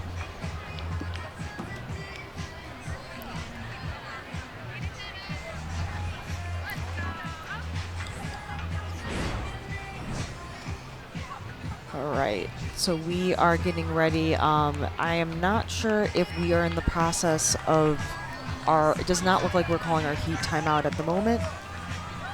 So after the 6-minute mark, that'll happen, but we are starting to come to the final minutes of this PUL championship game. And what a season it has been. What a championship season it has been. Gridlock looks like they're feeling good, dancing on the side, dancing on the O-line, ready to receive. It certainly gives you a lot of extra room to breathe with a 6-goal lead. We did not, Surge did not feel that room to breathe yesterday, as we were the one trying to fight back at almost this exact same deficit. So Annalise Peters will let this pull rip. This one clearly landing in bounds. Valerio will field it. Up to Gina Cartagena. Finds number 2, Jolene Zhang. Zhang to Krebs. Krebs to Valeria. And an immediate shot. Wow. Great pressure there from Ritzman. But it's Jolene Zhang that comes down with the goal for the Gridlock. Yeah, I would be interested, Dre, from your perspective, what have been the big storylines this season as we see New York Gridlock sort of riding down the Champs-Élysées, to use a Tour de France reference, but they are sort of coming into the end of this game looking like they're poised to win. And what story do you think has been told from their perspective over the course of the last couple months? Gridlocks? Gridlocks, yes. Yeah, so there's been a lot of, they had a lot of departures before the season started. I know that, things in New York might have been a little bit rocky with players leaving and changing, and they've lost Amy Jo and Tulsa Douglas and some of their big players. So I think this year was sort of, what are we going to see from them? But as you can see from some of these highlights, they have a lot of strength left and a lot of talent. And Valeria is, a huge addition to this team and gets it done on both ends. Is just such a powerful asset to have to your team. Yeah, that's great. And I'd be interested, just from your leadership perspective, what the PUL is now.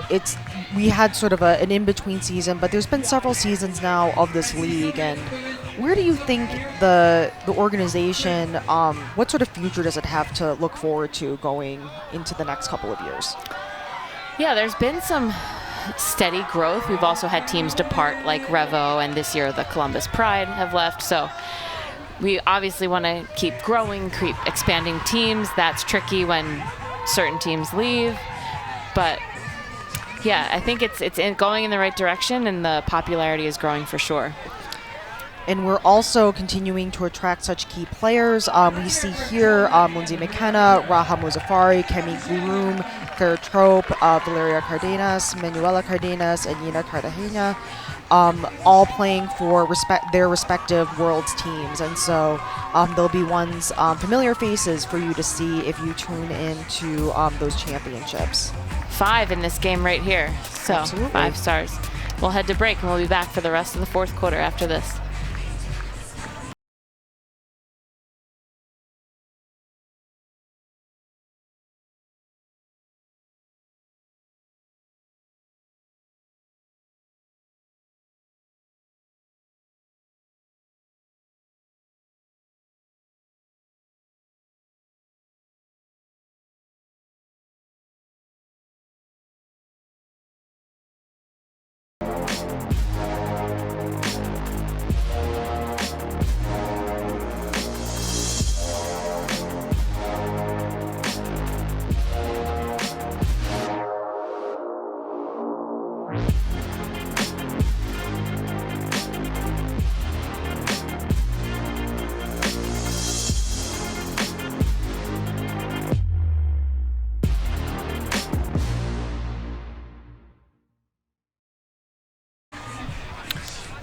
And welcome back here to Vitus Field in beautiful University City, Philadelphia. We are getting ready to put a ribbon on this one here as Valeria Cardenas will look to pull this one down to the DC Shadow. The Gridlock are up 15-8. There's 5 minutes and 53 seconds left in the fourth quarter. Some big smiles that I'm seeing from Gridlock players as they are I think not willing to celebrate yet, but they are feeling good because they have been putting in the work and the effort all season to get to where they are now, and they are seeing that all pay off for them. A lot of quick movement to start from Lisa Dang and Marge Walker. About 6 passes to make it up about 25 yards from the end zone. Looks like a pick is called, or perhaps an injury as Lisa Dang is now hobbling off. But again, able to come off on her own accord. Looks like favoring one foot, and we have Allie Wallace going in instead. All right, 3, 2, 1, tack it in when we're ready. Normile with the disc. Finds Walker in the center. Back to Normile. Normile to Ritzman. Ritzman up the field to Trope. Good grab from her. Looking deep now. Instead finds Cammie Groom, but it's 2 inside. Can Allie Wallace get there? No. Good defense from number 62, Casey Bento Ryan. And I have no idea what just happened, but Claire Trope's going to throw this one up into the sky. It's going to go further back than it will forward. Ritzman can't come down with it. Manuela was out of bounds over there. That's what happened on the turn. Okay. And there is, so the lines are different in this game than they were yesterday. Yesterday we played all the way up until that white line. And so I wonder if these teams, they've had a little bit trouble on that side today. I wonder if it's because we've actually switched the line that they're playing with. Great defense from Claire Trope to stop a Gridlock deep shot from being completed. It's the Shadow now look to work this one up the field. 4 minutes and 25 seconds left in the game. Is it possible? Can the Shadow come back and win? No, I don't think so. Not from what I've seen. It would have taken a team, maybe if they were playing the way they played yesterday, but with the execution errors that we've been seeing from this team, they just aren't able to do sort of the catching and throwing that is the bread and butter of what makes the offense go, and they haven't been able to reliably lock down those blocks like they have been with other teams, and so I think today is just not going to be their day. Oh, she caught that? Valeria Cardenas somehow catches that D and then throws it away. So we see a little bit of sloppiness setting in here. A little squirrely down as there. The game is coming to a close. 3 minutes and 27 seconds left. The clock is ticking. Normile will pick up the disc. Looking to the end zone for Marge Walker. Not in, and Pressburg again. Oh no, down on the ground. Yep, again, clutching at that calf of theirs. You know, I've had those situations. Calves can be real twitchy, and when I feel like once they start to get a little bit unhappy and a little bit cranky, they can just continue to be a problem throughout the next couple hours. So I send my deepest sympathies to Pressburg, who's on the ground, and hope they've got a great team taking care of them. Another stoppage here. 3 minutes, 16 seconds left.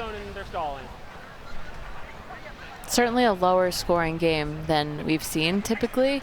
Both higher scores yesterday. Both of the winning scores yesterday were higher by about 4 or 5 goals. It was 5 exactly. 5 goals. Both had 20 each. Only getting to 15, and then holding DC to single digits, at least so far, is a pretty big feat to not only beat them, but to hold them to, might get to double digits in the next couple of minutes, but for most of the game, holding them to single digits is really impressive by Gridlock. I agree. That's Claire Trope with the goal there.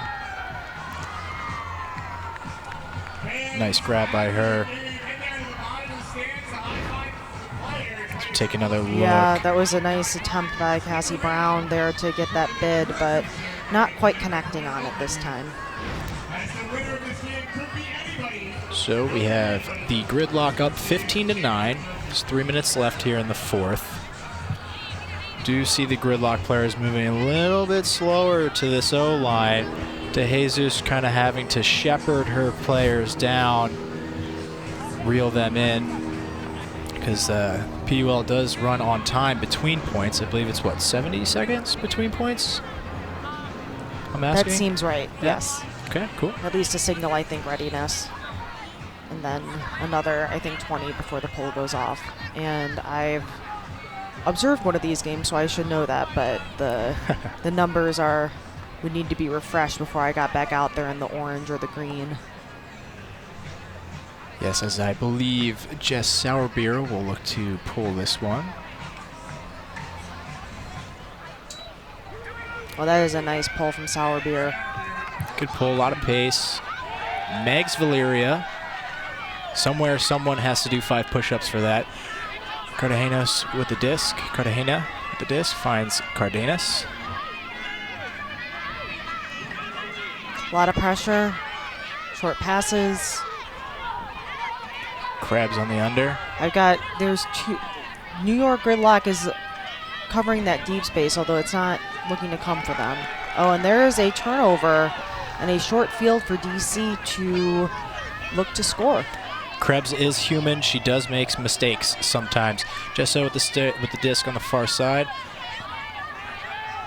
Finds an open Lizzie Laurie. It's a good holster. Little up line to Annalise Peters. Quick flip back to Laurie for the goal. DC Shadow.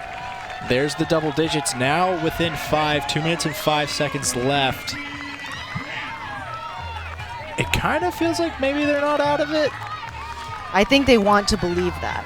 And so I think in order to finish this game with their heads held high, they need to put it all out there. And so I think that's important. How you finish a season is more about how the outcome of the game is. It is how you feel at the end of the points. And so did you leave it all out there? Did you take all the opportunities to score? And did you really make the most of it? So I think these players want to leave regardless of the score with their heads held high, knowing that they put in 100% of their effort, left it all on the field, and knew that that was the way that they were going to walk out of this stadium today. So we see a couple replays here. Here's the quick flip and the quicker flip. Yep. A little wobbler, but it'll do. A lot of short passes in small spaces. Yes, a little error there from Krebs. I think she just needed to step out, throw with her legs, as someone once told me. Valeria looking to pick up. We got 2 minutes left. I think that was the travel. I think I just saw it. Finds Krebs on the what looked like to be the break side.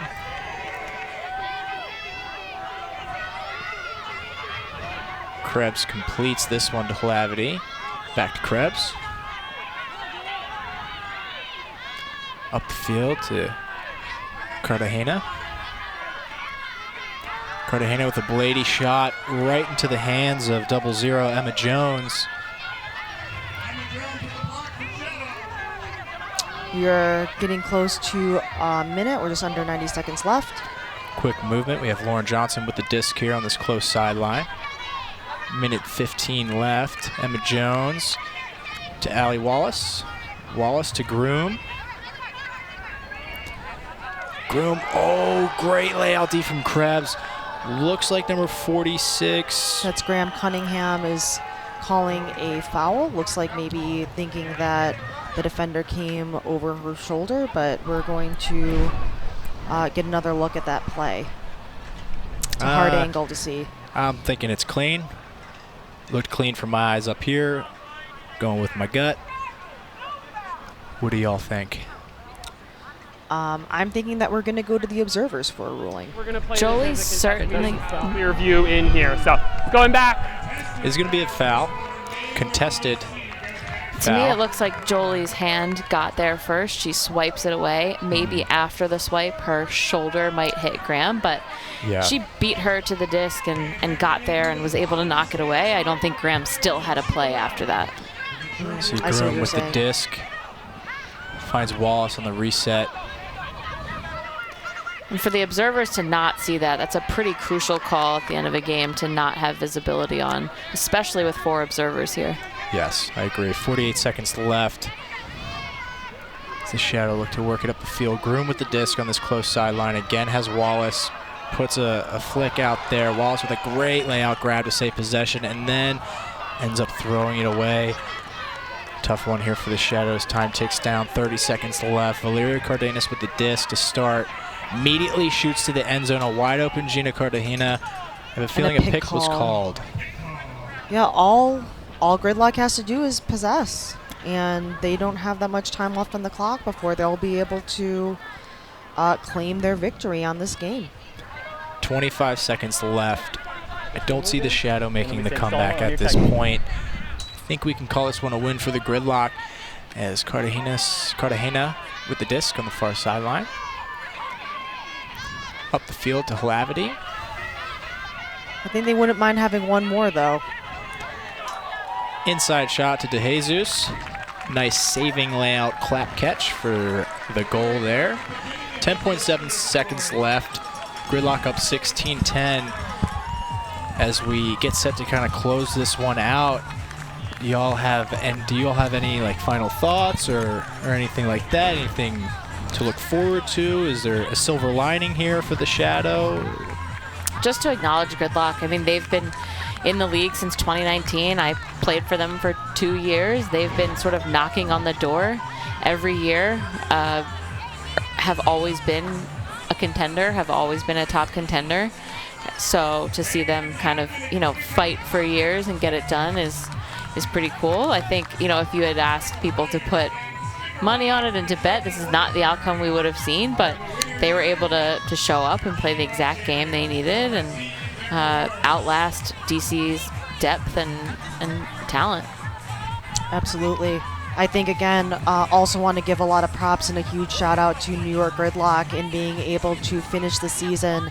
A lot of a season this short is being able to find your stride at the right time. And so they have been successful in their previous games, being undefeated. They will remain undefeated through the end of the season and not falling apart at any moments, especially when the pressure was high.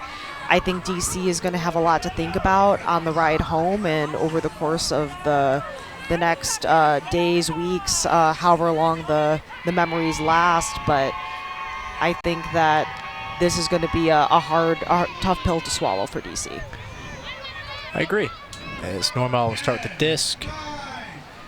Centers it to Peters, who's going to shoot deep. Rivier can't come down with it. 2 seconds, 1 second, a deep shot goes up. It doesn't matter. That is the game. We will watch as the Gridlock celebrate. Congratulations to the New York Gridlock, your 2024 Premier Ultimate League champions. Well-deserved. Won this game handedly. Never really let the game get out of their control. We're always in control on offense. We're able to apply a lot of pressure on defense and disrupt that DC Shadow rhythm that they're so used to flowing throughout the season. Absolutely, and I think one of the things that we talked about, I think in terms of point differentials, DC had more of a margin on the games that they played, but I think perhaps New York having maybe some closer moments in the games that they played over the course of the season might have had to think about their resilience and like their ability to come back or to really grind a little bit differently. In DC, this is the first moment where they really had to be tested, and I think that they were not able today to rise to the challenge that was presented to them. But we see New York Gridlock, I think, well-deserved celebration. Very timely as we turn to the stats for the game and see what the numbers show us about these performances today. So a lot of turnovers from both teams. 35 from the Shadow, 29 from Gridlock. That's usually where ultimate games are decided. Obviously the turnovers and then the breaks and the break chances. 24 break chances for the Gridlock, 13 for the Shadow. Neither one converting their break chances at a super high rate, almost like doubling and tripling their actual break conversion, their chances to the actual breaks that they were able to convert. I think the turnovers, there was a difference in the quality of turnovers. So DC's turnovers were resets, undercuts, couple deep shots, turfs into the ground. Pretty simple stuff that they completed all day yesterday, to my frustration. But today, they could not complete those. Gridlock's turnovers, while they still had a lot, were a lot more aggressive. We're not really in the small ball space. We're still able to be efficient and get it back after they would complete it. It was just a really different type of turnover for each team. Absolutely, yeah. I think the unforced errors on DC's side and the degree to which they were one of their own opponents today is again going to last in the minds of DC Shadow as they think about their road to the finish line. And we are going to be able to get a chance to talk to someone from York Gridlock as they make their way off the celebration line, the high five line. So hopefully we'll have, I believe Jolie Krebs is going to be able to come over to us once that is celebration is done. Yeah, shout out to all the fans that made the trip from New York or DC or any other Philadelphia fans that came to just watch some good Ultimate. Shout out to all the viewers at home for tuning in. We appreciate your support so much. Obviously, this league does not happen without your support. Just like to, again, just plug if you feel the need to donate. The Premier Ultimate League is obviously happy to accept that. It takes a village to run this organization, run this broadcast, to run each team individually. So it is important that while we do want to support them, in person and show our fandom and whatnot, it is also important to put our money where our mouths are. Absolutely. The PUL is again 501c6, and so there are many ways that you can support, volunteer, or donate. And we are looking like Krebs is getting mic'd up right now, and you can, if you want, donate now from your screen. We know that the PUL appreciates every dollar that goes into the organization. If you scan that QR code, you can donate to the PUL and support these great athletes and the organization. And I'll do one last shout out to the Philadelphia Surge for hosting this. Beautiful city of Philadelphia, Drexel University. I mean, what a beautiful complex we have here. The vibe here has been electric all season long. It really is truly something special. I can't say anything to the other teams, but the vibe here is very special. I wish more people could have made it out this championship weekend to experience it. But we do have Jolie Krebs getting set up with the mic. We have our camera crew down there as we kind of just... And Jolie, can you hear us? Yeah, I can hear you. Hi, Jolie. I'm Sean Dacey. I'm with Dre DeSabato and Lane Young. How are you feeling right now? Great. I'm feeling really, really good. Super pumped. Yeah, you had an amazing game. You've had an amazing season. Congrats on, obviously, this championship. Congrats on a Callahan Award. You played lights out all season long, it seemed. Really impressive throws, great layout grabs. You played with great intensity. I don't really have any questions for you. I just kind of want to commend you on having that dog in you. That's the goal. That's the goal. I got to live up to the name, so. Jolie, what were you thinking about coming into this game? As a player, two undefeated teams matching up against each other. I know probably what your coaches said, but you personally, what were you focusing on? What were you trying to do? Yeah, I feel like there was a lot of anticipation coming up into the game, just two undefeated teams. We know that DC is just so talented and has so many talented players, a lot of which I've seen or played with or watched before. So I think there definitely was like a lot of anticipation, some nerves for sure. But honestly, going into the game, like the main feeling I had was excitement. Like it's especially as like a young player, like coming out of college, there's not a lot of opportunities to any opportunity to play against so much talent is just really, really exciting and an opportunity for growth. So I was just really, really excited to be here with a team that we've been able to grow together so much, and then also to play against a team that's so talented. Yeah, there was a lot of excitement, and I feel like we really just went into the game wanting to control the controllables. If we were to win, winning our way, winning with our system, with our players. And I think we did just that and found success in it. So, Congratulations on the big win. I would love to hear your thoughts. We have a lot of young folks in the audience who are getting to watch the PUL and getting to see performances like yours and like your teammates. What advice would you have to young players who are coming up in Ultimate as they're looking to grow their game, sharpen their skills, and maybe be in a Gridlock jersey one day? I try to keep the mentality of just always having fun. Like if I'm having fun playing and excited to come to practice, to tournaments, to games every day, then it's a win for me. So I think the most special part about Ultimate to me has always been the community and the culture. I've played a lot of sports and I enjoy the competitiveness in all of them, but what stands out about Ultimate is the community and the culture and the support and the positivity. And so really like leaning into that, using it to not only play and be competitive, but also find people you love, have fun with it, create community, and just remind yourself of why you're doing it every day. So I think that, and just like putting everything into everything you got. Every single moment you're on the field, especially in big moments like this, but really any moment you're out on the field, like you should be giving 110% to every single moment. And that's kind of my mentality going out there. It's like when you're on, you should be on. When you come off, you take that time to rest. But when you're on, it's 110% every time. So I think that helps as well. You certainly showed it today. I know your team is calling you over, so if you have to run, you can. But if you also just have a word about the PUL as a platform and being a rookie, one last final quick word, what would you say about just being able to play on this stage? It's incredible. I just think we just need more representation for women's sports, women's professional sports, and I think we just need, to give it the credit it deserves, to be excited about it like we are excited about all sports. I think the PUL uplifts and highlights so much talent, and I would just, hope that everyone would be excited for PUL games as they would for any other sport or any other team. So great. Appreciate it. We'll let you go celebrate. Sorry, I gotta go. Thank you. All right, seeing some highlights here from this game today. Some big blocks. Again, we just really saw New York Gridlock in the control seat for this entire game from start to finish.